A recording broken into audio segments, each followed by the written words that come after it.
Russia's unprovoked attack on the country of Ukraine is now affecting cruises. We'll tell you what you need to know. Plus, while we're taking things out of the country, let's look to our neighbors up north in Canada, as they're saying, well, we've got some rules if you want to cruise here. And Crystal Cruises, the once elegant cruise line, well, they've lost another battle in court, and this time they owe $300 grand. Plus, there's not one, but two brand new ships that we're going to talk about. All this coming up on Midships.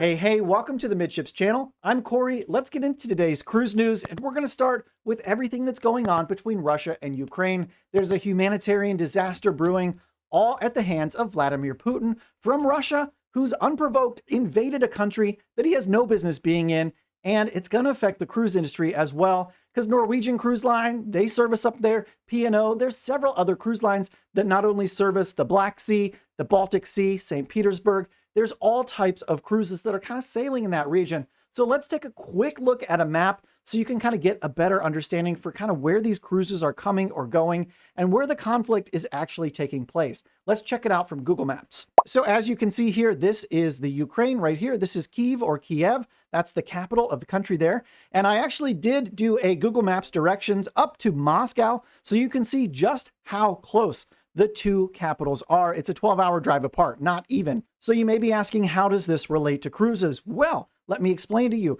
Cruises occur up here in the Baltic Sea, right up here to St. Petersburg, Russia. Yes, Russia. There's cruises to Russia, as well as cruising occurs down here in the Black Sea, which borders Ukraine as well as some of Russia. So those are the two areas of cruising that we're going to talk about right off the rip here on the Midships channel. Let's go ahead and learn more from cruisehive.com. How Russia's invasion of Ukraine is impacting the cruise industry by Robert McGillivray. Less than 24 hours since Russian forces invaded Ukraine and crossed the border, the big cruise lines already feel the effects. Carnival Corporation, Royal Caribbean, and Norwegian Cruise Line Holdings saw their stocks fall considerably today. And stock prices may be the least of the concern for a lot of these cruise companies because fuel prices have more than doubled since 2020. And besides the financial cost, many cruise lines traditionally sail in the Black Sea, but cruises there will likely need to be canceled as a result of the war happening right there nearby. And this is not the first time we've seen these types of closures or port cancellations as a result of conflict in an area,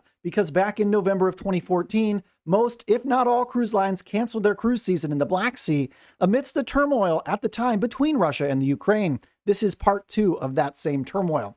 The same is likely to happen this year, and it's not just the Black Sea that will see significant impact. A trade embargo with Russia would also mean that cruises in the Baltic that include calls to St. Petersburg, Russia, would need to be canceled as well. Something that Norwegian Cruise Line Holdings, which has around 50 calls scheduled to St. Petersburg this year, has already considered. Other cruise lines have already put out notices that they're watching the situation closely, and they'll take action if and when it becomes necessary to do so. Cunard and P&O Cruises UK posted the following message on their official Facebook accounts.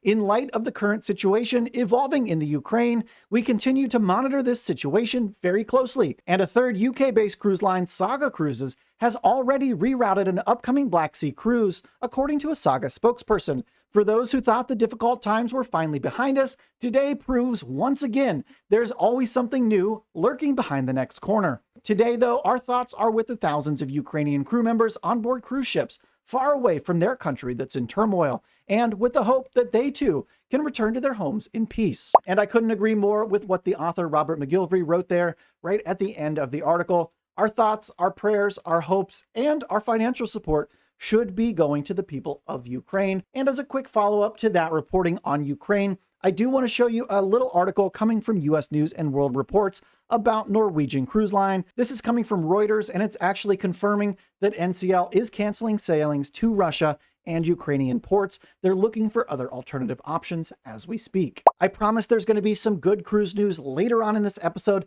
I do want to take a quick second to remind you, all these articles are linked in the description below this video. While you're down there at the very top, there's a link to the brand new Midships merch store.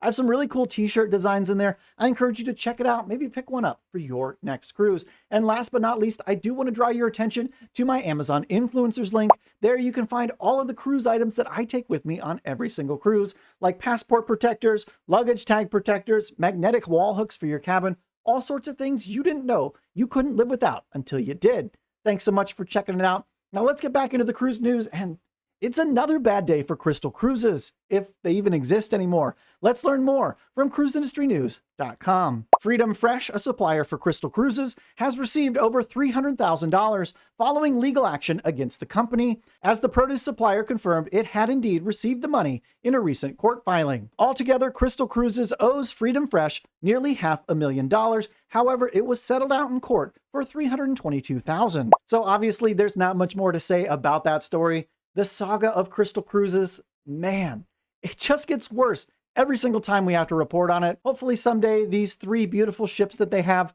find a new home with the company that actually pays their bills. Now, I was scrolling through Instagram earlier today. I happened to notice a few posts from a mutual cruise YouTuber named Don Terrace. He runs the channel Don's Family Vacations. I'm sure most of you know him. He's pretty big in the industry here. Well, it got me thinking, what's going on with cruises up to Canada?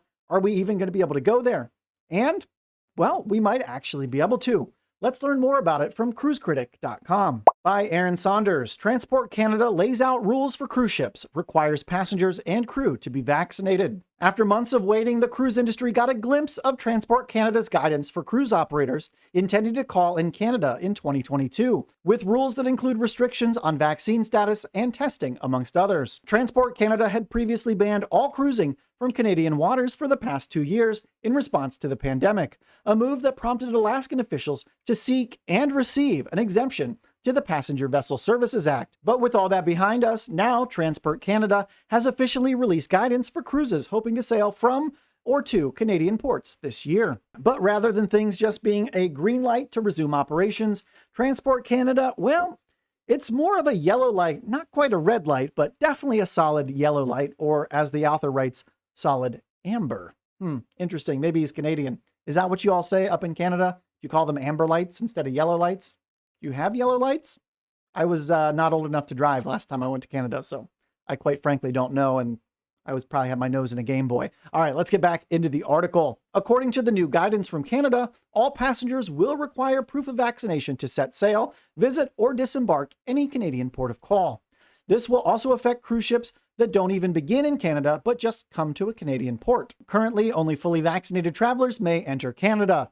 And unvaccinated children, well, they have to quarantine for 14 days upon arrival. And while that quarantine requirement is set to be removed March 1st, the vaccination requirement, it's not going anywhere, nor is a testing requirement that stipulates all incoming travelers have to be tested for COVID before they enter the country. At the moment, Canada doesn't have any guidance on whether booster shots will be required to be considered fully vaccinated, but Transport Canada's guidance notes that some exceptions for medical and religious reasons might be allowed. Exemptions for religious or medical reasons under Canadian law tend to be rare. Travelers to Canada may be randomly selected for testing upon arrival. Perhaps most confusingly of all, Transport Canada will require all passengers to use the Arrive Can app to submit a digital declaration prior to arriving in the country. For their part, Canadian ports are fully expecting cruise operations to resume this year, and Transport Canada is really waiting until the 11th hour to get this information out, as it's just about a month and a half now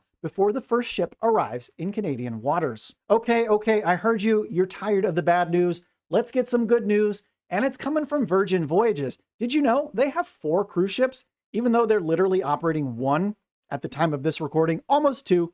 Well, there's 4. The Scarlet Lady, the Valiant Lady, the Resilient Lady, and some other lady. I don't know what her name is, but let's learn more from crewcenter.com. A section of the 4th Virgin Voyages cruise ship was floated out from the Fincantieri shipyard in Italy today. A small ceremony was held at the shipyard with the breaking of a bottle of champagne against the block, which is now currently sailing to Genoa for final assembly. And there is a video that goes along with that, so here, take a look at it. You can see this massive section of the hull of this 4th ship for Virgin Voyages just popping on down there, sliding into the water, just to be floated away. They're going to pull her with barges or tugs. I'm not exactly sure what they use to pull it. I don't build ships. I just cruise on them.